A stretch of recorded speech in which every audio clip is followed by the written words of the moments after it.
One of the main parameters to selecting this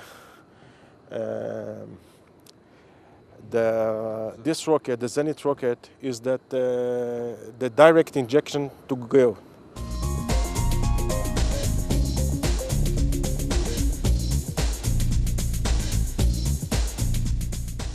Amos 3 is weighing 1,200 kilos.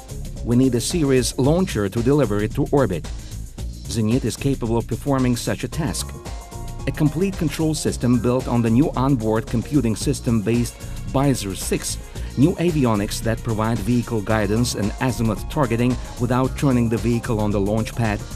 All this increases the accuracy of satellite injection to the geostationary orbit.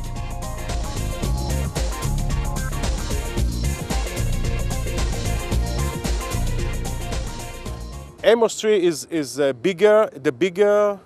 biggest satellite in this series. He will be injected directly to GEO. So injecting directly to GEO allowed us to add more equipment, such as steerable antennas. Approaching spacecraft fueling, the most crucial moment. A hazardous operation. Fueling team is wearing protective suits.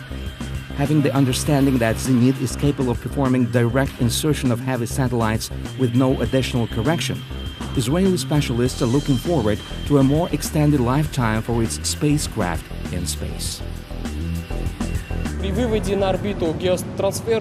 When placed into GTO, a satellite consumes large amounts of propellant to make its way to final orbit.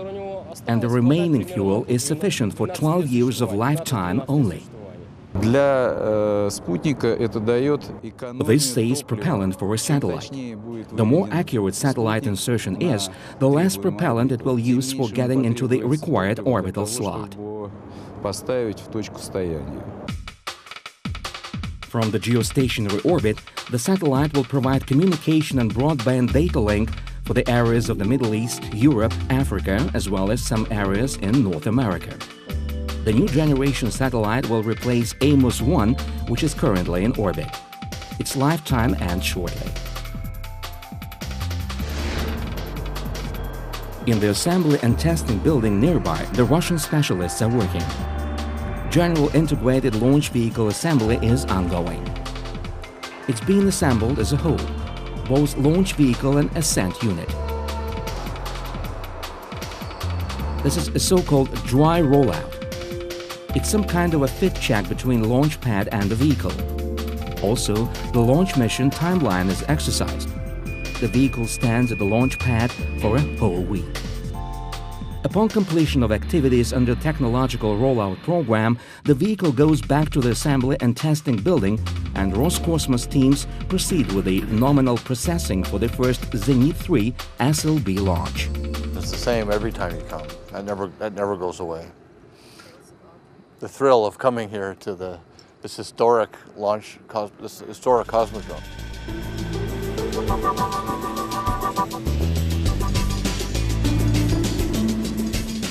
Today, more and more foreign visitors come to Baikonur. New hotels are accommodating all potential customers. The stamp of Baikonur welcomes with all its width and beauty, and the launch complex impresses with its might. The big difference between my first time and now is we have a beautiful rocket sitting on the launch pad. The rollout day is commemorative day. 10 o'clock sharp, the gates of the assembly and testing building are opening. The vehicle moves 5 kilometers per hour through the desert to the launch pad.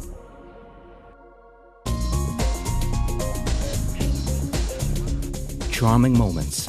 Erection is like magic. Several moments and the vehicle from horizontal becomes vertical, and it seems that it's got even bigger. This is the way how it's going to stand for several days. Here there are no service towers, no people at the pad. All activities are performed automatically from the bunker. 2 pre-launch days are ahead.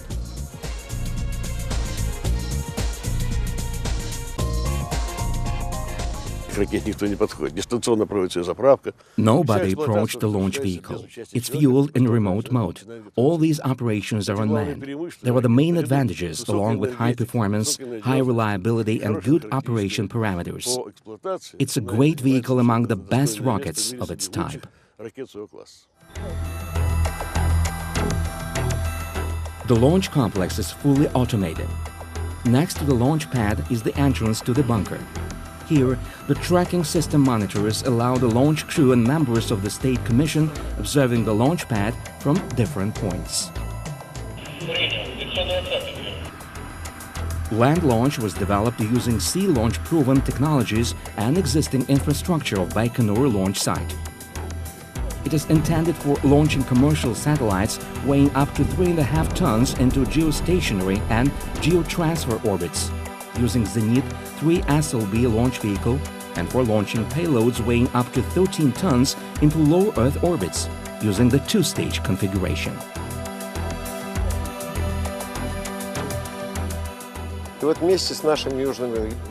Together with our southern colleagues from Yuzhno, we made a new step in achieving high performance for this rocket.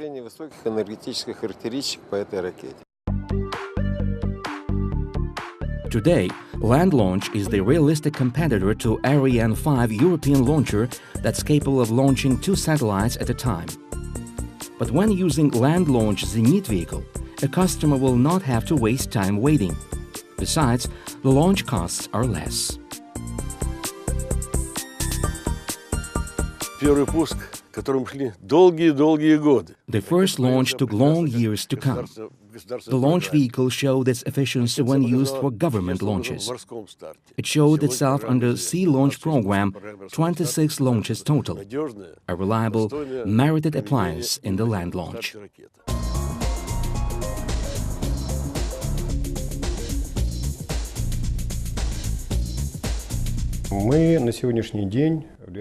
As of today, in 2005 and 2006, 7 launch services contracts were executed. All of them are at work. Hardware manufacturing is ongoing. Funding is ongoing. Integration activities are in process. We're preparing for next launches. Yes, the process is hard, but our joint effort ended with a successful launch on April 28th. And we can state that Land Launch Program came about.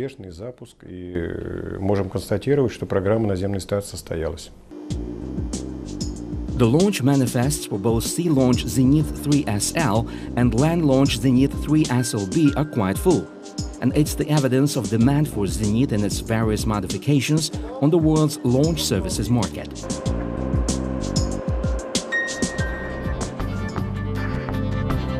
Now it's already history.